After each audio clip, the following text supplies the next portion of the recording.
एक बार फिर किसानों ने एमएसपी की लीगल गारंटी की मांग करते हुए दिल्ली चलो का नारा दिया है। ऐसे में जानना बहुत ज़्यादा ज़रूरी है कि एमएसपी है क्या और क्या एमएसपी पर लीगल गारंटी दी जा सकती है। बने रहिए मेरे साथ।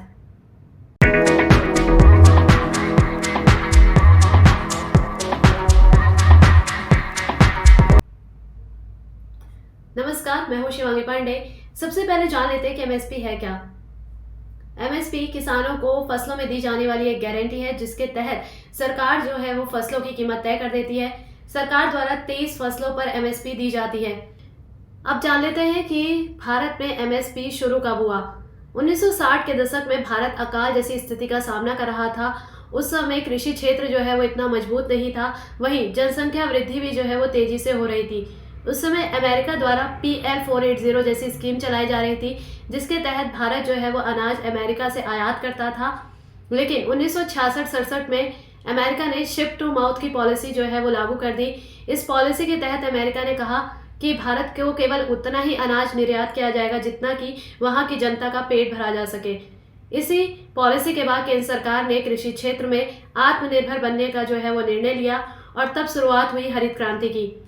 MS स्वामीनाथन द्वारा ही जो है वो हरित क्रांति का नेतृत्व किया गया, इसीलिए उन्हें हरित क्रांति का जनक भी कहा जाता है।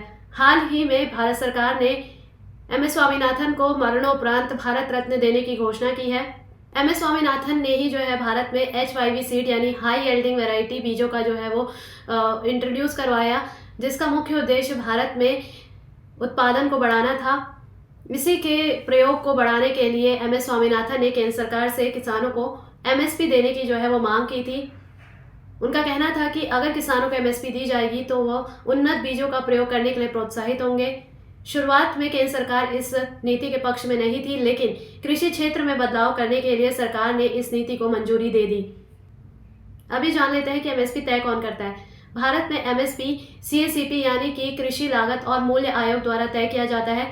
CACP का गठन 1965 में हुआ था, जो कि कृषि और किसान कल्याण मंत्रालय के अंतर्गत आता है। CACP 23 फसलों के लिए जो है वो MSP निर्धारित करता है, जिसमें कि 7 अनाज, 5 दालें, 7 तिलहन और 4 कॉमर्शियल क्रॉप्स आते हैं। CACP किसानों और सरकारी संस्थानों के साथ मिलकर MSP तय करता है। उसके बाद अपनी रिपोर्ट जो है वो केंद्र सरकार को देता है। केंद्र सरकार इस रिपोर्ट को राज्य सरकारों को भेजती है और उनसे सुझाव मांगती है। CACP द्वारा सरकार को दिए गए सुझाव जो है वो बाध्यकारी नहीं होते हैं। अंतिम फैसला केंद्र सरकार की cabinet committee of economic affairs द्वारा लिया जाता है।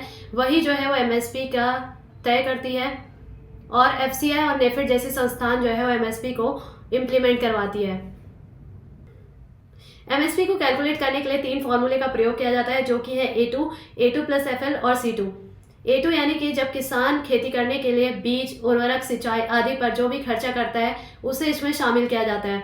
दूसरा है A2+FL। इसमें A2 तो शामिल होता ही है, साथ ही इसमें फैमिली लेबर भी जो है उसकी कीमत जोड़ी जाती है। आमतौर पर भारत में देखा जाता है कि जब किसान खेती करता है तो किसान के साथ साथ उसका परिवार भी जो है उसकी मदद करता है। अगर परिवार मदद नहीं करता तो बाहर से जो है वो लेबर हायर करना पड़ता और उसकी एक कीमत होती, वो भी कीमत इसमें जोड़ दी जाती है। तीसरा है C2 यानी कि कॉम्प्रिहेंसिव कॉस्ट। इसमें A2+FL तो शामिल होता ही है, इसके अलावा किसान के जमीन पे मिलने वाला किराया और फिक्स एसेट में मिलने वाला ब्याज भी इसमें शामिल किया जाता है। वर्ष 2004 में MS स्वामीनाथन की अध्यक्षता में राष्ट्रीय किसान आयोग का गठन किया गया, जिसमें उन्होंने वर्ष 2004 से 6 तक 5 रिपोर्टें पेश की और इसी में उन्होंने MSP को C2+50% के फॉर्मूले से कैलकुलेट कर किसानों को देने की बात कही थी। और अभी किसान जो है वो MSP को C2+50% फॉर्मूले का यूज़ कर ही निर्धारण करने की मांग कर रहे हैं। अब सवाल ये उठता है कि क्या MSP की लीगल गारंटी दी जा सकती है। चलिए जानते हैं। वर्ष 2014 में बनी शांता कुमार कमेटी के अनुसार देश में केवल 6% किसानों को ही MSP का लाभ मिलता है, यानी कि बहुत सारे किसान ऐसे हैं जिन्हें MSP का लाभ नहीं मिलता है। वर्ष 2019-20 में केंद्र सरकार ने 85% गेहूं 3 राज्यों से पंजाब, हरियाणा और मध्य प्रदेश से खरीदा था।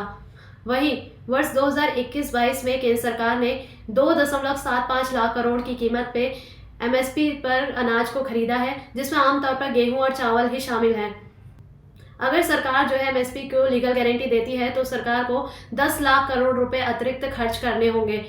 वहीं अगर 23 की 23 फसलों पर जो है वो एमएसपी की लीगल गारंटी दी जाती है तो सरकार को 17 लाख करोड़ रुपए खर्च करने होंगे। वहीं अगर सरकार किसानों के अन्य मांगे जैसे कि पेंशन, कर्ज माफी आदि को मान लेती है तो 40 लाख करोड़ रुपए का खर्च आएगा। और इन आंकड़ों को आप ऐसे समझ सकते हैं कि इस वर्ष का जो कुल बजट है वो 45 लाख करोड़ रुपए का है। ऐसे में समझा जा सकता है कि आर्थिक रूप से किसानों की मांगों को पूरा करना संभव नहीं है। हरित क्रांति से भारत में कृषि क्षेत्र में बड़े बदलाव तो आए, लेकिन इसके कई सारे दुष्परिणाम भी सामने आए, जैसे कि हरित क्रांति राज्यों में जो है सिंचाई के कारण भूजल स्तर तेजी से नीचे गिर गया है।